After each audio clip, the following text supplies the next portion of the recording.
About a year and a half ago, I did a thorough psych eval with a psychologist, and my goal was to kind of either confirm or disconfirm mental health diagnoses that I had received as a teenager. And it was a pretty interesting experience at the time, and so I thought I would just share kind of what happens at a thorough psych eval. So mine was not a full neuropsych eval, so it did not look at autism. It looked at mental illness, including personality disorders and mood disorders, and also had ADHD testing included in it. I could have opted out of the ADHD testing. The place I did, they kind of do like a mental health or mental health plus ADHD. And because I had been diagnosed with ADHD as a teenager, that was one of the main things I was actually interested in getting. So how it worked was I had 3 appointments. One was about an hour long and it was like interview style. So I met with the psychologist and she asked me a whole bunch of questions about myself and kind of my life experiences. The second appointment was like a 4-hour long testing appointment. And then the third appointment was quite short. It was like maybe 20 minutes or something, 15 minutes, and it was just giving me the results. The first appointment, that's like an hour long, it really is kind of trying to get an overview of you and your life, basically. So they ask you things like how you did in school, what your family was like how's your relationship with your mom and dad as kids? Did you have any major like loss or grief as a kid? Do you know of any like trauma that you know you had, like SA, or did your house burn down, or anything like that? Did your parents stay together or did they get divorced? Did they get along well? If you had siblings, like, did you fight a lot? How did you do in school? How far did you get in school? If you ever dropped out of school, was it due to any emotional or behavioral issues, or did you like complete as much like schooling and stuff as you wanted to? If you struggled in school academically, was that in your perspective based on emotional and behavioral struggles, or was it potentially like based on any developmental delays or attention or focus difficulties? Like, they asked about if anybody in my family had been diagnosed with mental illness. They asked questions about your own and family substance challenges or other addictions, ideation or self abuse.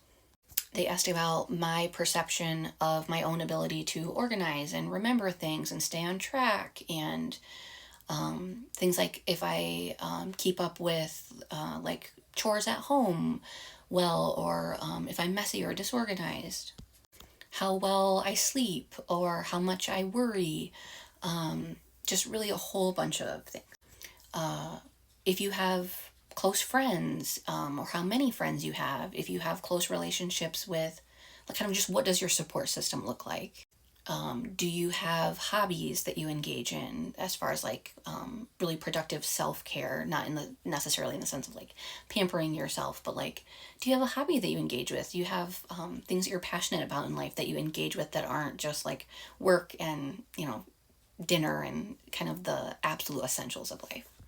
They also ask about your like job or career situation, how you feel you perform at work, if you have coworkers and how those relationships work, if you feel like your mental or social well-being impacts your job or career situation at all.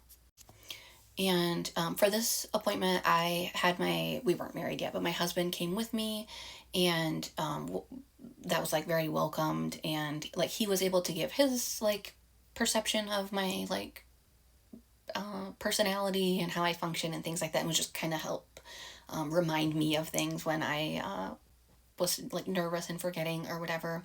The second appointment really is just testing, so that one there's not really any benefit in having anybody go with you, and it is 4 hours, so yeah, that makes for a long day. But the first appointment, that is just them like kind of interviewing you, I found really emotionally draining, because if you have any trauma history, you're gonna go over that. If you have struggles with school or your career or your friends or whatever. Like they're kind of trying to see where your struggles are at in life. And it's a little bit of an odd thing to sit down with somebody you just met and kind of pull all of your skeletons out of the closet. So I definitely remember feeling really emotionally drained after that first appointment. And then I was thinking, oh my gosh, this next appointment is 4 hours. Like, how am I even going to get through it? But the second one, even though it's longer, was kind of less emotionally draining. And that second appointment, that is 4 hours of testing, that would be shorter if I didn't do the ADHD testing. I don't know how much shorter, but I know it would be shorter. But the biggest portion of that 4 hours was sitting on a computer and just kind of filling out like a survey type of a thing that asked like, I want to say it was maybe like 200-ish questions. Almost all of them were related to emotions or like social stuff. So kind of things like how often you get angry, how patient you are, or like your frustration tolerance, how often you worry or ruminate, how often you're like down or depressed, but just like a ton of questions about it. Like, I think a lot of people have probably had a doctor's appointment where they do like the screener questions for either depression or anxiety or both, but that's like 10 questions. It's kind of like that on steroids. But also there were some questions thrown in there that I was like, how in the world does this have anything to do with mental health? Because it felt super random. Also, some of the questions felt like they almost already asked me this question. It's just there's like a couple words different. And so it did kind of feel boring and repetitive at times. And then part of it is an IQ test. So there's like a whole range of little like activities that they have you do to like figure out your IQ. There were multiple tests that were related to executive function. I think those are probably exclusive to if you're doing ADHD testing. But they did things like list a string of numbers out loud and then have you repeat them. So they start out with like 3, and you repeat them well, then they go to 4, and so on. It's almost like that like Simon game, but it's just numbers being repeated out loud. There, and some of it was on a computer. Like one was that you had to like hit the space bar. There's like different, I don't remember if it was numbers or letters that were flashing on the screen, and there was either one number or one letter that when that one splashed on the screen you didn't hit the space bar, but all of the other ones you had to hit the space bar as soon as a number or letter popped up.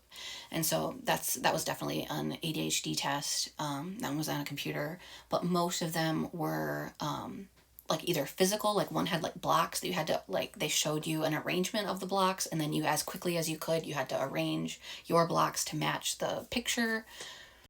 Some of it was done out loud, so the person testing me would ask me questions and I would just have to verbally answer.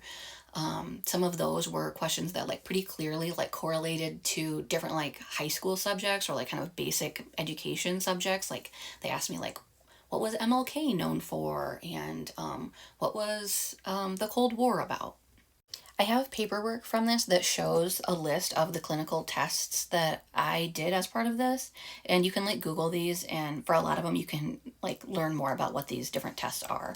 Of course, not every like thorough psych eval is going to use the exact same clinical tests, but so you can just screenshot this. I'm not going to show it for very long. So that's the list of all the tests that I did. And then my results included a whole bunch of things. They tell you what your IQ is. They tell you what like percentile you scored in each of these like different categories. So like what percentile were you for spelling based on your education level. They gave me a whole bunch of executive function tests, like my like working memory percentile. And then, of course, just a diagnosis. So they'll say, yes, you have generalized anxiety, or no, you don't. And same thing with else that you showed clinically relevant numbers for.